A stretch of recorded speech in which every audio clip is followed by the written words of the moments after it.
Présidente, Président, Père Lucas, chers amis, notre Église est honorée de vous accueillir pour ce service de retour sur la mémoire et le rappel de l'enjeu de la paix. Vous portez, vous responsables du souvenir français, cette flamme de manière précise, afin que toutes les personnes qui ont donné leur vie pour notre pays restent présentes par l'évocation de leur engagement et de leur sacrifice. Au nom de l'Église protestante unie de France, dont nous sommes l'une de ses paroisses en Haute-Seine, je voudrais simplement rappeler notre défi d'être une Église de témoins. Témoins pour la paix, le vivre ensemble, ainsi que les grands enjeux qui nous mobilisent tous face au terrorisme aveugle et à notre responsabilité pour l'environnement. C'est dans cet état d'esprit que nous voulons partager avec vous ce moment en transmettant aux jeunes générations les fondements de notre espérance pour notre pays et pour le monde. Nous gardons une pensée particulière pour Madame Françoise Belin, présidente du Souvenir français dans notre département, et avec laquelle nous avons organisé cette célébration. Bienvenue à tous, bienvenue à toutes.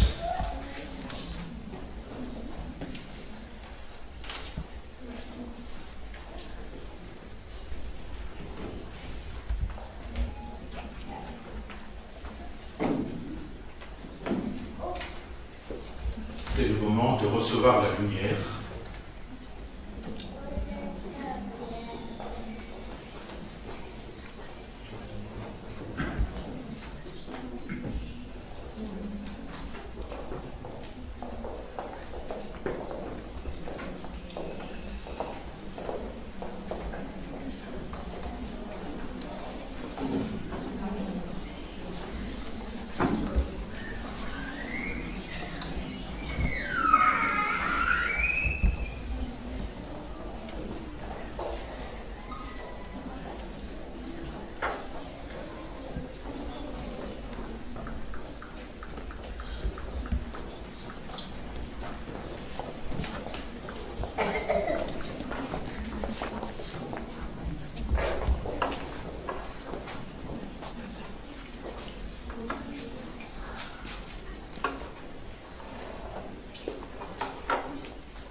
Nous allons entendre maintenant un chant de la chorale Côte.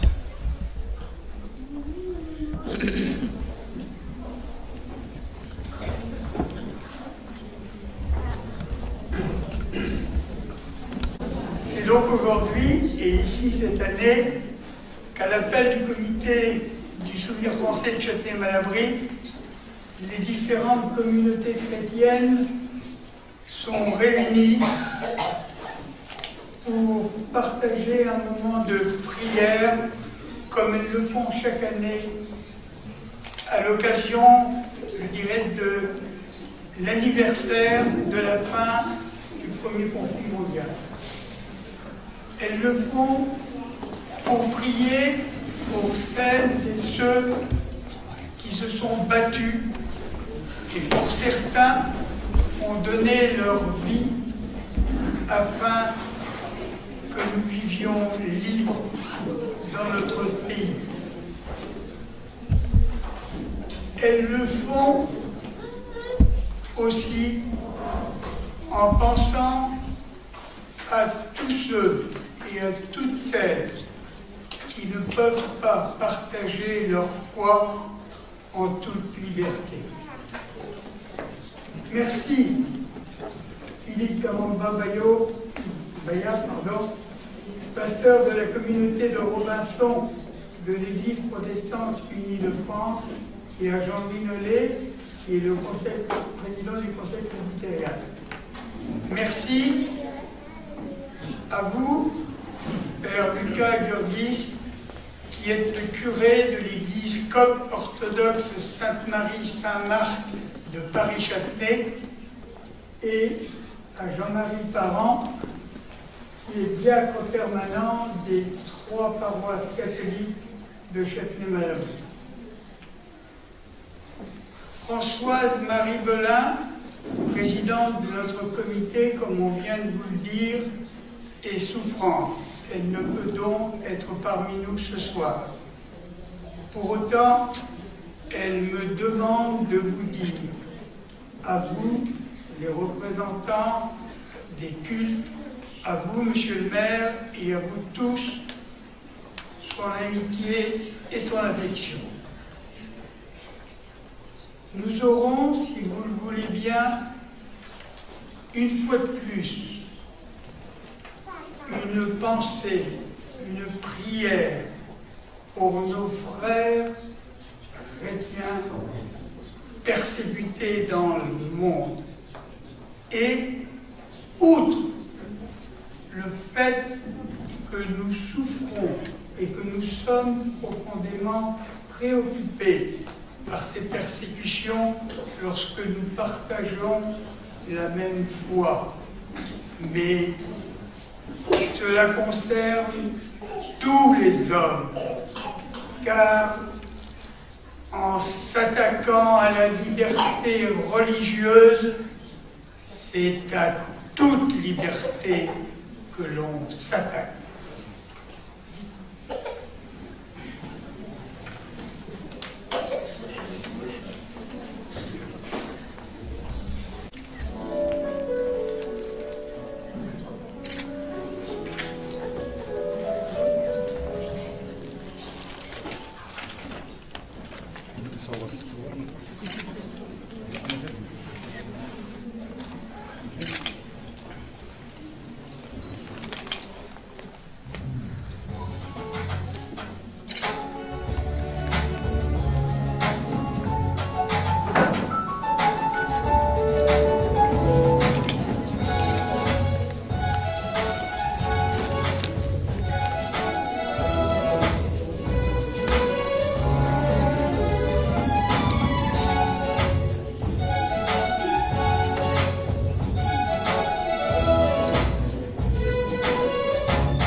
il est bon de chanter notre espérance dans ce Dieu qui nous donne la paix.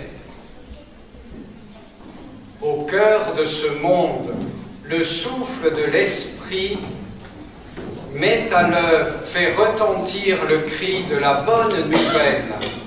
Au cœur de ce monde, le souffle de l'Esprit met à l'œuvre aujourd'hui des énergies nouvelles. Je vous invite à vous lever pour chanter. Au cœur de son heureux, ils sont premiers dans le royaume. Voyez les artisans de paix, ils démolissent leurs frontières.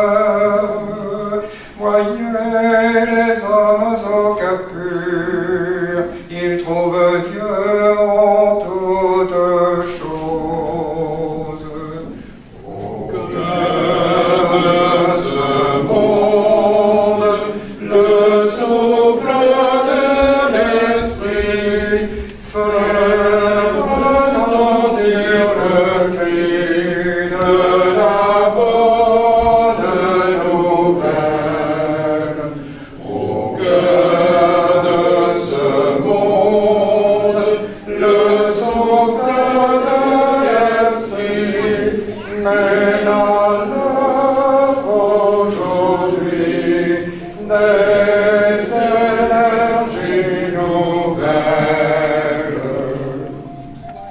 Voyez les affamés de Dieu, ils font régner toute justice.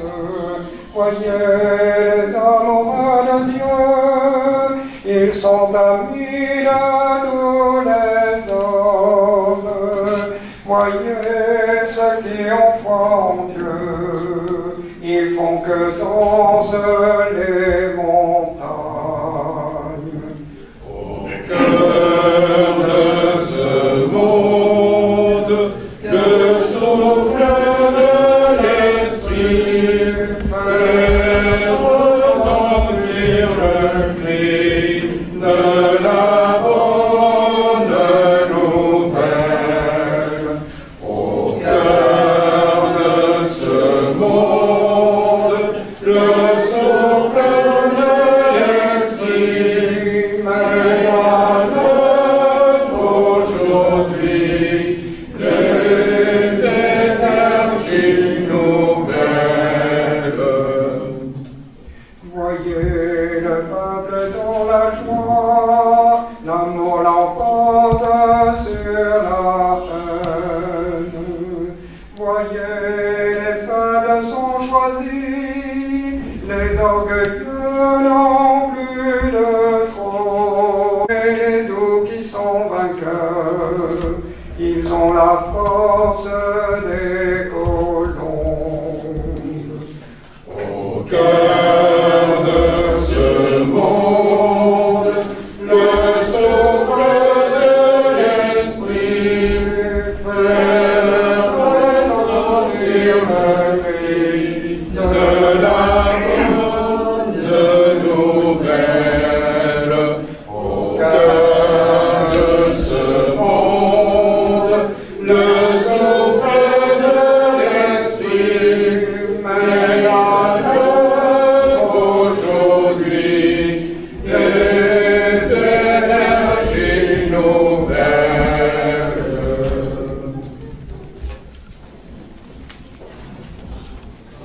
Le prophète prononcé par la voix d'une personne persécutée. Le psaume 27. Le Seigneur est ma lumière et mon salut, et qui aurais-je crainte? Si les malfaiteurs m'attaquent pour me déchirer, ce sont mes persécuteurs et mes adversaires qui chancellent et tombent. L'Éternel est mon berger, je ne manquerai de rien. Il me fait reposer dans des verts pâturages. Il me dirige près des eaux paisibles. Il restaure mon âme. Il me conduit dans le sentier de la justice à cause de son nom. Quand je marche dans la vallée de l'ombre de la mort, je ne crains aucun mal, car tu es avec moi. Ta houlette et ton bâton me rassurent. Dieu est pour nous un refuge et un appui, un secours qui ne manque jamais dans la détresse. C'est pourquoi nous sommes sans crainte. Ô Dieu, sauve-moi par ton nom et rende-moi justice par ta puissance.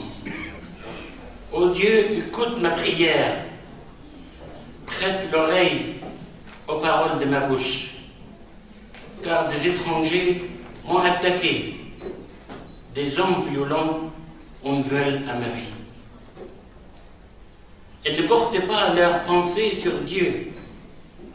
Voici Dieu est mon secours, le Seigneur est le soutien de mon âme. Le mal retombera sur mes adversaires. Seigneur, de bon cœur, je t'offrirai des sacrifices. Je célébrerai ton nom, Seigneur, car il est bon. Il me délivre de toute détresse. Alléluia.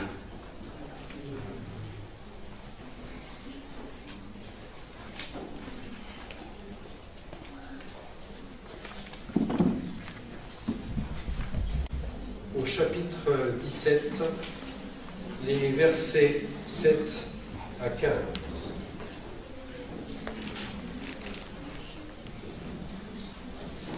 Au bout d'un certain temps, le torrent fut à sec, car il n'y avait pas eu de pluie sur le pays. La parole du Seigneur lui fut adressée.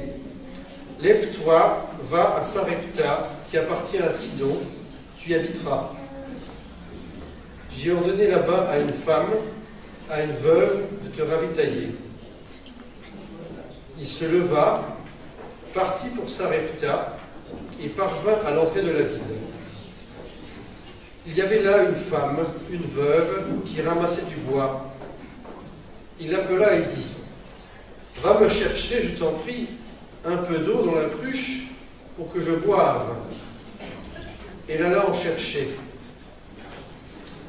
Il appela et dit, « Va me chercher, je t'en prie, un morceau de pain dans ta main. » Elle répondit, « Par la vie du Seigneur ton Dieu, je n'ai rien de près. J'ai tout juste une poignée de farine dans la cruche et un petit peu d'huile dans la jarre. Quand j'aurai ramassé quelques morceaux de bois, je rentrerai et je préparerai ces aliments pour moi et pour mon fils. Nous les mangerons, puis nous mourrons. » Et il lui dit, « Ne crains pas, rentre et fais ce que tu as dit. Seulement, avec ce que tu as, fais-moi d'abord une petite galette et tu me l'apporteras. Tu en feras ensuite pour toi et pour ton fils, car ainsi parle le Seigneur, le Dieu d'Israël. Cruche de farine ne se videra, jarre d'huile ne se désemplira, jusqu'au jour où le Seigneur donnera la pluie à la surface du sol. » Elle s'en alla et fit comme Élie avait dit. Elle mangea, elle, lui et sa famille, pendant des jours. La cruche de farine ne tarit pas, et la jarre d'huile ne désemplit pas, selon la parole que le Seigneur avait dite par l'intermédiaire d'Élie.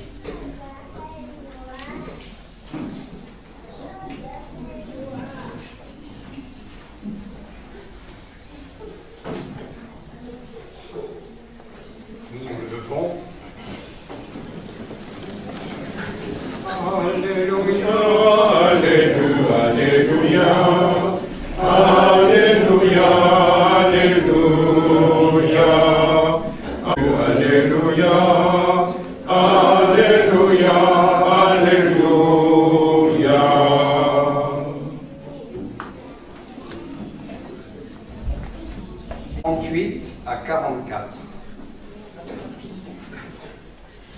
l'enseignement, Jésus disait: « Prenez garde aux scribes qui tiennent à déambuler en grande robe, à être salués sur les places publiques, à occuper les premiers sièges dans les synagogues et les premières places dans les dîners.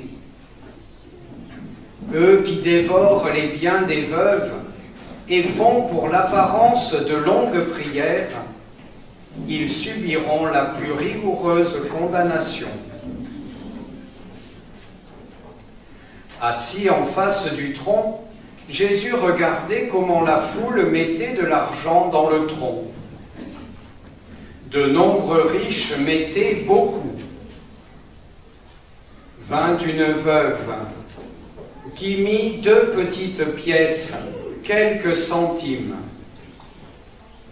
Appelant ses disciples, Jésus leur dit: « En vérité, je vous le déclare, cette veuve pauvre a mis plus que tous ceux qui mettent dans le tronc, car tous ont mis en prenant sur leur superflu, mais elle a pris sur sa misère pour mettre tout ce qu'elle possédait, tout ce qu'elle avait pour vivre. »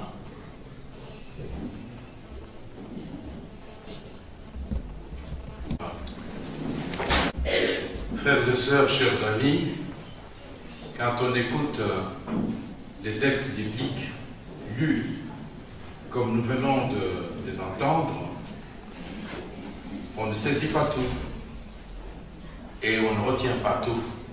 C'est normal. Alors je voudrais très sobrement, en résumant très rapidement ces 2 textes, pour essayer de mettre un accent sur quelque chose qui me paraît très important pour nous en rapport avec ce que nous célébrons cet après-midi. Je vais essayer de le faire en pensant notamment aux enfants, en vous remerciant. Les applaudissements de tout à l'heure étaient aussi un cadeau pour vous, parce que vous nous avez offert un grand cadeau. Il s'agit de 2 histoires. La première concerne une veuve et la deuxième concerne également une veuve. 2 veuves. 2 femmes sans mari, sans protection, sans soutien. L'une, la première, et pour simplifier, une Libanaise. L'autre habite à Jérusalem. La femme qui n'était pas juive est sollicitée par l'homme de Dieu qui a reçu de la part de son Dieu l'ordre d'aller vers cette femme afin qu'elle soit nourrie, protégée, hébergée, qu'elle trouve auprès d'une veuve une hospitalité. Or, habituellement, dans la Bible, c'est toujours la responsabilité des autres qui est convoquée pour l'orphelin, pour la veuve et pour l'étranger. Ceux et celles qui ont un peu de moyens ont la responsabilité de veiller sur l'orphelin, sur la veuve et sur l'étranger. Cette femme est étrangère et en plus elle est veuve. Et c'est elle qui va veiller sur l'homme de Dieu, comme si l'homme de Dieu lui-même était tombé dans la précarité. Mais la femme ne croit pas, parce que ce qu'elle sait, c'est sa condition très difficile. Son fils, elle-même, sans aucun moyen, elle n'espère plus que la mort, un peu de farine pour de galettes, et puis ce sera notre fin. Voilà ce qu'elle dit. Et l'homme de Dieu lui dit, ça ne sera pas cela. Confiance. Partageons. Confiance parce que Dieu agira. Confiance parce que Dieu rétablira. Et cette femme fait quelque chose qui est proprement incompréhensible. Elle accepte de faire confiance à quelqu'un qu'elle ne connaît pas.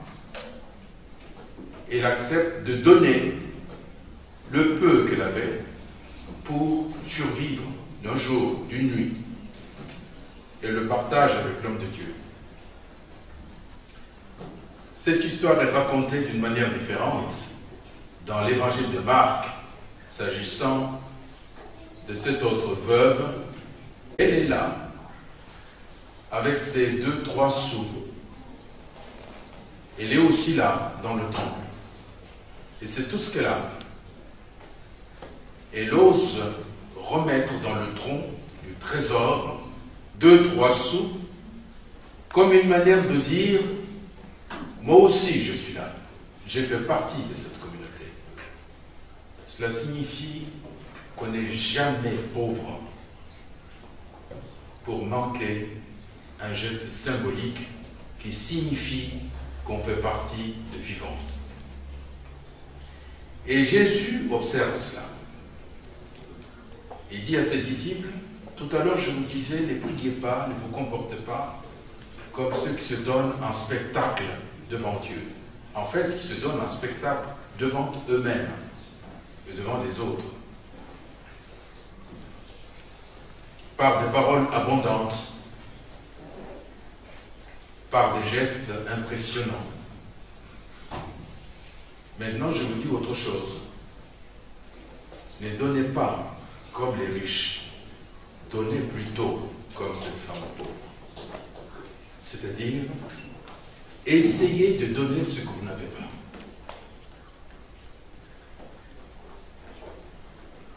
Et elle donne cette femme un exemple. Parce qu'elle a osé un geste de don. Elle a mis un cadeau dans la corbeille commune des enfants de Dieu au temple, qui était non pas à partir de quelque chose qu'elle avait en abondance, mais à partir de son manque, à partir de sa pauvreté. 2-3 sous. Pourquoi je vous parle de cela? Eh bien, je vous parle de ces deux textes, du comportement de ces deux veuves, parce que nous pourrions être comparables à elles. Dans un monde sans paix, dans un monde effrayé, complètement apeuré par tous ces climats de peur, d'insécurité, toute cette angoisse, chacun et chacune de nous peut donner. On ne nous demande pas de donner comme des grands généraux des armées. On ne nous demande pas de donner comme des présidents des républiques. On ne nous demande même pas de donner comme M. le maire et son conseil. On nous demande simplement de donner de là où nous sommes et avec ce que nous avons. On nous demande de donner quelque chose d'impossible comme une manière de pédagogie, comme ça nous saurons que chaque geste de don est une manière d'investir la confiance, est une manière de dire ma vie et mon sort appartient à quelqu'un d'autre et Dieu le fera. C'est ce que vous avez dit, Père Lucas, au travers de cette recomposition de passages de psaumes et qui disaient tous une sorte d'hommage à la confiance. Notre vie, nous-mêmes et notre sort, nos morts et nos survivants. Nous ne nous appartenons pas à nous-mêmes. Et c'est une chance et c'est une grâce de pouvoir le croire au travers de toutes les situations difficiles qui nous angoissent et quelquefois nous immobilisent, nous tiennent pratiquement comme des prisonniers et des prisonnières, dans de peur. Parce que Dieu nous dit, c'est avec le peu que tu as que tu pourras faire bouger l'histoire. Ce n'est pas avec des grands moyens. Ce n'est pas comme un riche. Ce n'est pas comme un puissant. C'est simplement avec le peu que tu as, comme la Libanaise, ou comme cette pauvresse dans le temple, avec les poissons, que tu feras bouger l'histoire. Mais d'abord ta propre histoire, parce que tu comprendras que tu as fait le pari de la confiance, et la confiance construit.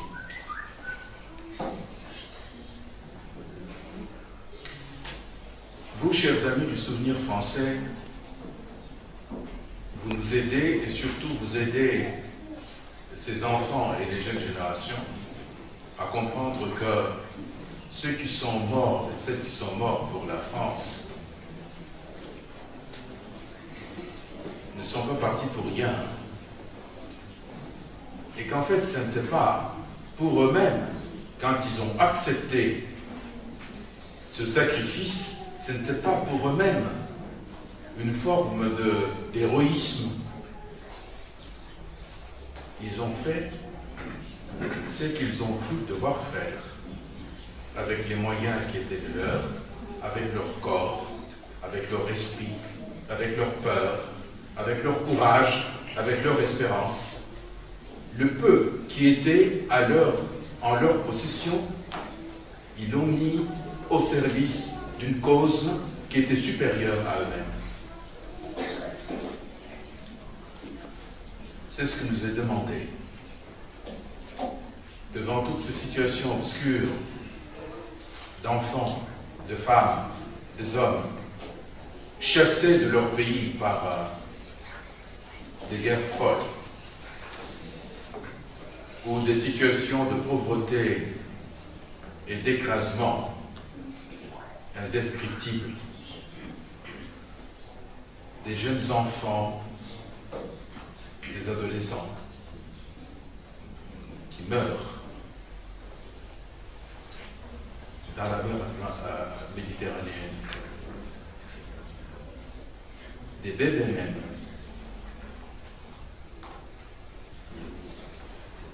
des mamans, des personnes qui, complètement déracinées, ne se posent pas la question de leur devenir, mais marchent comme dans l'errance vers l'inconnu, pour espérer quelque chose. Et des pays qui les accueillent en Europe. Et des pays, c'est vous, c'est nous tous, des hommes et des femmes, qui faisons notre possible pour que les autres ne désespèrent pas complètement. C'est ça, donner ce qu'on n'a pas. C'est cela, reconnaître que Dieu seul pourra nous donner un autre avenir. Nous avons chanté aussi, avant la lecture de textes bibliques, par ce chant magnifique, des paroles qui résonnaient comme une exhortation par rapport aux laideurs de ce monde, par rapport aux fractures de ce monde, aujourd'hui. Pas celui d'hier, mais celui d'aujourd'hui. Ce que nous avons chanté, ce que nous avons dit en chantant. Vous garderez le texte, relisez-le. Eh bien, vous verrez que c'est un engagement. C'est quelque chose qui est de l'ordre du don pour pouvoir continuer à marcher avec la certitude que Dieu ne nous a pas quittés, que la confiance ne nous a pas quittés, que l'avenir ne nous quittera pas, qu'il est possible d'espérer, qu'il est possible de travailler et de travailler acharnement pour que l'avenir ait le dernier mot et non pas la peur et l'exclusion. Amen.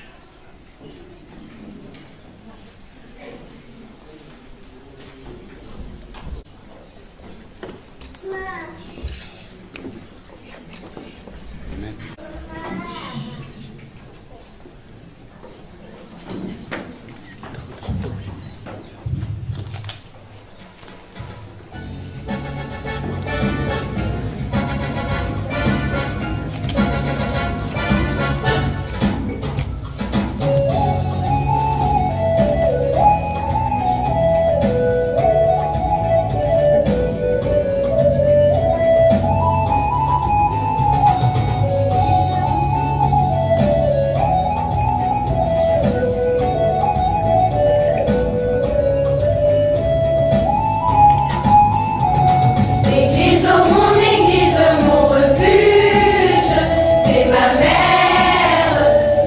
joyeusement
pays.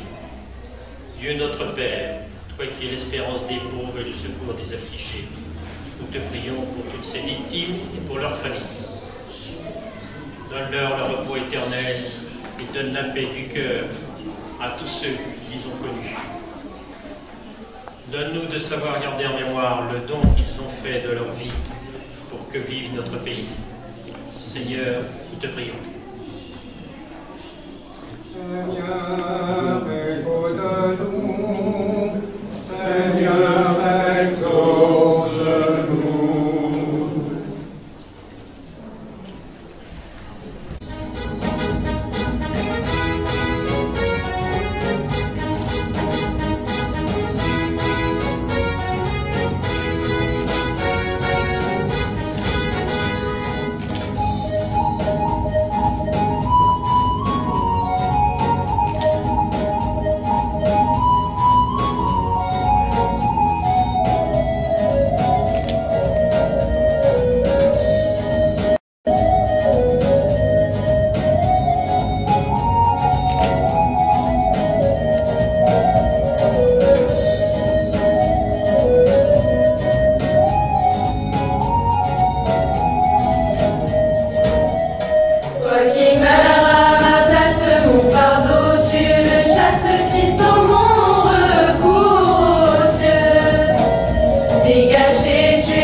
Que le Seigneur tourne son regard vers vous et vous donne sa paix, aujourd'hui et demain et toujours.